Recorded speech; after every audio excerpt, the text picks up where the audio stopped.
KKR IPL 2025 কতজন প্লেয়ারকে ধরে রেখেছে এবং নিলামে কতজন প্লেয়ারকে কিনতে পেরেছে। তো মোট 21 জন প্লেয়ারের স্কোয়াড রয়েছে 2025-এ। এর মধ্যে থেকে 12-13 জনকে খেলাবে, কিংবা এর মধ্যে মূল প্লেইং 11 তো 11 জন এবং ইম্প্যাক্ট প্লেয়ার একজন 12 জন।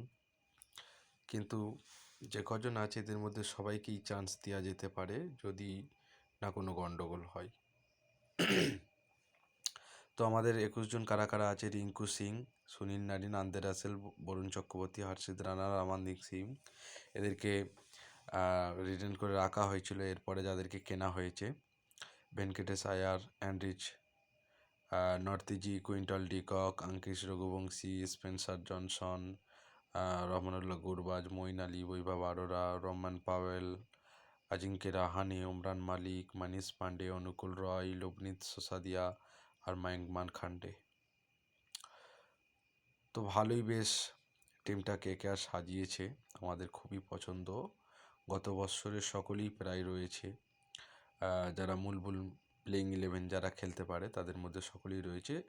বিশেষ করে ওপেনারে একজন আমাদের পছন্দের প্লেয়ার এবছর আরসিবি দলের জন্য বিশেষ করে বলা যেতে পারে যে আমাদেরকে ভেঙ্কটেশ আয়ারকে কিনতে গিয়ে যে পয়সাটা চলে গেছে তার জন্য আমাদের কেনা হয়নি।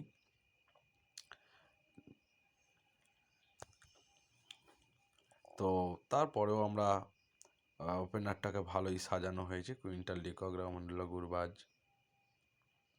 তো ফিলিপ সল্টকে কেনা হয়নি। তারপরে আমাদের ক্যাপ্টেনকে হারিয়েছি আমরা, এবং আমাদের বিদেশি যে মিচেল স্টার্ক ছিল তার বদলেও আমরা প্লেয়ার কিনতে পেরেছি, কিন্তু সেরকম ধরনের উন্নত মানের বলার নয়, তবে তারা ভালো, এখন ফর্মে আছে। তো আমাদের প্লেইং 11 কেমন হতে পারে: আমাদের ওপেনার ভালো যদি করে আর ফাস্ট বোলার যদি ভালো করে দেয়, আমাদের স্পিনারে কোনো কমজোরি নেই, এরা যদি করে দেয় আবার চ্যাম্পিয়ন হবে কেকেআর। তো আমাদের প্লেইং 11-এ ওপেনারে 1-2 করে অনেকজনকে খেলানো যেতে পারে যদি না কোনো গণ্ডগোল হয়। তো প্রথম কেকেআর শুরু করবে কুইন্টল ডিককের সাথে যাবে সুনীল নারিন। এবার এরা যদি ওপেনারে ভালো করে দেয় তাহলে আমাদের প্লেইং 11টা সেম থাকবে। 3 নম্বরে রঘুবংশী বা রাহানে।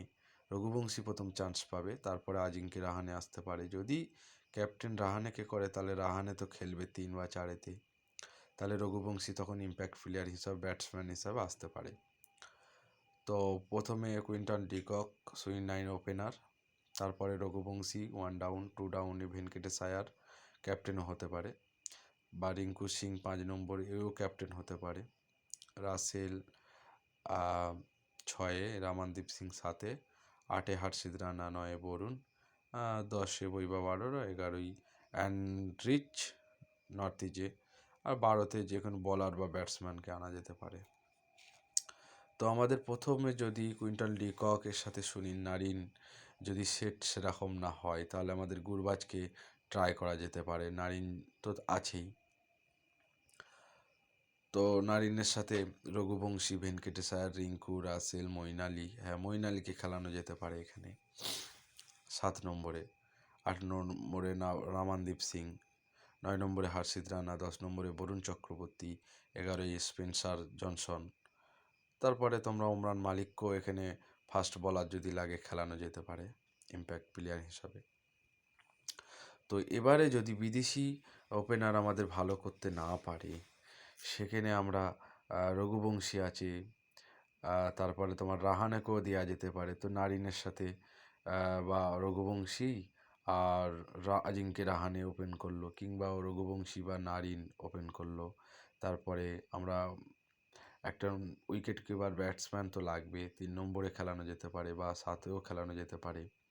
তো সেখানে আমরা ইন্ডিয়ান একজন আছে লবনীত সোসাদিয়া, আর কুইন্টল ডিকক বা রহমানুল্লাহ গুরবাজ, এদের মধ্যে কাউকে খেলিয়ে স্কোয়াডটা পূর্ণ করা যেতে পারে। তারপরে তো যারা রয়েছে ভেঙ্কটেশ, রিঙ্কু, রাসেল, 4, 5, 6। এবারে রহমান পাওয়ালকেও খেলানো যেতে পারে, যেহেতু আমরা প্রথমে যদি বিদেশি ওপেনার না নিই তা রহমান পাওয়ালকে খেলানো যেতে পারে। আর সে জায়গায় যখন বিদেশি 4জন হয়ে যাচ্ছে, যেমন নারিন, রাসেল, রমন পাওয়াল এবং ডিকক, এরা যখন প্রথম দিকে ওই 4জন হয়ে যাচ্ছে, তাহলে আমরা বলার হিসাবে কিন্তু আর বিদেশি না নিয়ে সেখানে আমরা প্রপার ফাস্ট বলার যে রয়েছে আমাদের হর্ষিত রানা, বৈভব আরোরা, ওমরান মালিক, এদেরকে আমরা ট্রাই করতে পারি। যদি এরা ফর্মে এসে যায় তো কেকেআর চ্যাম্পিয়ন হবে 2025-এ। তো আপনাদের কি মতামত, কেমন হতে পারে? আমার তো খুব ভালোই লাগছে কেকেআরের টিমটা দেখে, খুব সুন্দর হয়েছে। তো যদি ভিডিওটা ভালো লাগে আর একটা লাইক দেবেন এবং শেয়ার করবেন ভিডিওটা, সাবস্ক্রাইব করে রাখবেন পরবর্তী ভিডিও পাওয়ার জন্য।